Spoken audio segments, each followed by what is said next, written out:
Guys F C ഗോവയുടെ 7 താരങ്ങളുടെ ഒരു ഡിപ്പാച്ചർ ഇപ്പോൾ അവർ ഒഫീഷ്യലി തന്നെ കൺഫേം ചെയ്യുന്നു അവരുടെ സോഷ്യൽ മീഡിയ ഹാൻഡിലൂടെ. ഇന്ന് വന്നിട്ടുള്ളത് വെച്ച് ഇപ്പം വിദേശ താരങ്ങളായിട്ടുള്ള നോവ, വിക്ടർ, കാർലോസ് എന്നിവരും അതുപോലെ ഇന്ത്യൻ താരങ്ങളായിട്ട് പറയുകയാണെങ്കിൽ ബ്രാൻഡൻ, ധീരജ്, സാവിയ ഗാമ ആൻഡ് സാൻസൺ പെരേര എന്നിവരുടെ ഒരു കാര്യമാണ് അവർ അനൗൺസ് ചെയ്തിരിക്കുന്നത്. ഇപ്പം ഇതിൽ നമുക്ക് വിദേശ താരങ്ങളിൽ നിന്ന് തുടങ്ങുന്ന സമയത്ത് നോവയുടെ ആരും പ്രഡിക്റ്റബിൾ ആയിരുന്നല്ലോ. നോവ KBFCയിലേക്ക് ഏതാണ്ട് കൺഫേം ആയിട്ടുള്ളൊരു പ്ലെയർ തന്നെയാണ്. സോ അത് നോവ ഓൾറെഡി പോകുന്നവരൊക്കെ കൺഫേം ചെയ്യുകയും ചെയ്തതാണ്. എന്നാൽ വിക്ടറിൻ്റെ കാര്യത്തിൽ വിക്ടർ ചിലപ്പം നിലനിന്നേക്കും എന്നാണ് ഞാൻ പ്രതീക്ഷിച്ചത്. ഇനി എന്താണ് ഇഞ്ചറി കാര്യങ്ങളോ ഇനി വേറെ ഏതെങ്കിലും ഓഫേഴ്സോ കാര്യങ്ങളോ ആണോ എന്നുള്ളത് അറിയത്തില്ല. കാരണം കഴിഞ്ഞ സീസണിൽ നല്ല പെർഫോമൻസ് നടത്തിയിട്ടുള്ള അതുപോലെ കോച്ചിൻ്റെ ഒരു ഫേവറേറ്റ് ആയിട്ടുള്ള താരം തന്നെയായിരുന്നു വിക്ടർ റോഡ്രിഗസ്.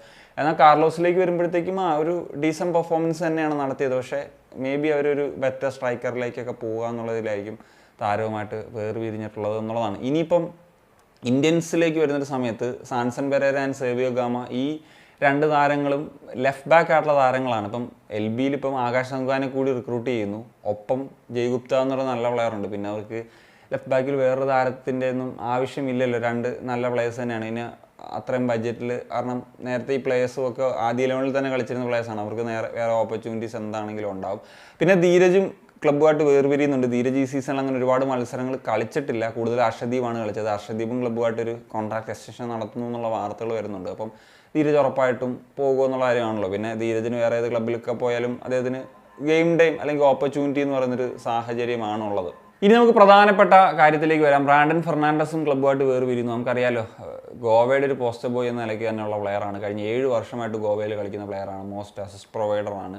ഏറ്റവും ഇമ്പോർട്ടൻ്റ് ആയിട്ടുള്ള ഒരു പ്ലെയറാണ്. അദ്ദേഹം മുംബൈയിലേക്ക് പോകുന്നു എന്നുള്ള വാർത്തകൾ നേരത്തെ വന്നതാണ്. എന്താണെങ്കിലും ഇതുമായി ബന്ധപ്പെട്ട് ഇപ്പോൾ ഇന്നലെ ടൈംസ് ഓഫ് ഇന്ത്യയുടെയൊക്കെ ഒരു ആർട്ടിക്കിൾ വായിച്ച സമയത്ത് ഒരു ഫിനാൻഷ്യൽ സംഭവങ്ങളൊക്കെ തന്നെയാണ് ഒരു ഫാക്ടറായിട്ട് നിൽക്കുന്നത് എന്നുള്ളതാണ് മനസ്സിലാകുന്നത്. പിന്നെ ഇപ്പം ഗോവയായിട്ട് അദ്ദേഹത്തിൻ്റെ ഒരു കോൺട്രാക്റ്റ് ഇപ്പോൾ ഈ ഒരു സമ്മറിൽ അവസാനിക്കാനിരിക്കുകയാണ്. പക്ഷേ കോൺട്രാക്ട് എക്സ്റ്റൻഷൻ കാര്യങ്ങളൊന്നും അങ്ങനെ അങ്ങോട്ട് നീക്കുപോക്കുകൾ നടന്നില്ല. അപ്പോൾ അദ്ദേഹത്തിനൊരു ഫ്രീ ഏജൻറ്റ് അല്ലെങ്കിൽ കോൺട്രാക്ട് എക്സ്പയർ ആകുന്നൊരു താരമെന്ന നിലയിൽ നിൽക്കാൻ താല്പര്യമില്ല എന്നുള്ളൊരു കാര്യം അദ്ദേഹം ഒരു ആർട്ടിക്കിളിൽ പറയുന്നുണ്ട്. അതായത് പ്രത്യേകിച്ച് ഒരു ഇഞ്ചുറിയൊക്കെ വന്നു കഴിഞ്ഞാൽ അദ്ദേഹത്തിൻ്റെ ഒരു ഏജൊക്കെ ഇതായി കഴിഞ്ഞു. അദ്ദേഹം ഒരു കരിയർ സേഫ് ആക്കുക എന്ന ലക്ഷ്യത്തിലാണ്. പറഞ്ഞാൽ മുംബൈ ജനുവരിയിൽ തന്നെ ഒരു ഓഫറുമായിട്ട് വന്നിരുന്നു. അതൊരു നല്ല ഓഫറാണെന്നാണ് പറയുന്നത്.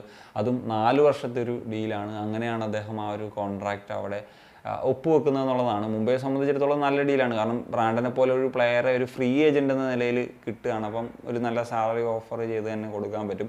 പിന്നെ എനിക്ക് ഈ ഒരു ആർട്ടിക്കിളൊക്കെ വായിച്ച സമയത്ത് തോന്നിയിട്ടുള്ളൊരു കാര്യം എന്ന് വെച്ച് കഴിഞ്ഞാൽ FC ഗോവ അവരുടെ ഒരു വേജ് അല്ലെങ്കിൽ സാലറിയൊക്കെ ബഡ്ജറ്റ് റിഡ്യൂസ് ചെയ്യുന്ന ഒരു സാഹചര്യത്തിലേക്കൊക്കെ പോകുന്നുണ്ട് എന്നുള്ളതാണ്. അതുകൊണ്ട് തന്നെയാണ് ഇപ്പം നോവയുടെ കാര്യം എടുത്തു കഴിഞ്ഞാൽ നോവ ഒരു സാലറി ഹൈക്കൊക്കെ ചോദിച്ചിരുന്നു. പക്ഷേ അത് അവർക്ക് അഫോർഡ് ചെയ്യാൻ പറ്റില്ല. പിന്നെ അതിനേക്കാൾ വലിയൊരു ഓഫറൊക്കെ കൊടുത്താണ് KBFC നോവയൊക്കെ സ്വന്തമാക്കുന്നത്. സോ കഴിഞ്ഞ സീസണിൽ അത്യാവശ്യം നന്നായിട്ടൊക്കെ സ്പെൻഡ് ചെയ്തിരുന്നു. നല്ല ഇന്ത്യൻ പ്ലേയേഴ്സിനെയൊക്കെ എത്തിച്ചിരുന്നു. ഈ സീസണിലേക്ക് വരുമ്പോൾ എന്താകും, ഈ പറഞ്ഞ പോലെ ഇപ്പം വിൽക്കുന്നുണ്ട്, അതേപോലത്തെ ഒരു ഇൻവെസ്റ്റ്മെൻറ്റ്സും കാര്യങ്ങളൊക്കെ അവരുടെ ഭാഗത്തു നിന്ന് വരുമോ എന്നുള്ളതൊക്കെ ഉറപ്പായിട്ടും നോക്കി കാണേണ്ട ഒരു ഫാക്ടറാണ്. സോ കോച്ച് എന്ന നിലയിൽ ഇപ്പം ആർക്കറിയാം, അദ്ദേഹം മനോല ഉണ്ട്. ഇപ്പം മനോല ഇനി ഏത് രീതിയിലായിരിക്കും അതിന് വർക്ക് ചെയ്യാൻ പോകുന്നത്, ഇങ്ങനെയുള്ള കാര്യങ്ങളൊക്കെ നോക്കി കാണേണ്ടതാണ്. So that's it guys. അപ്പോൾ നിങ്ങളുടെ ഒപ്പീനിയൻസ് ഉറപ്പായിട്ടും കമ്പോസിറ്റ് കാണിക്കാൻ ശനി.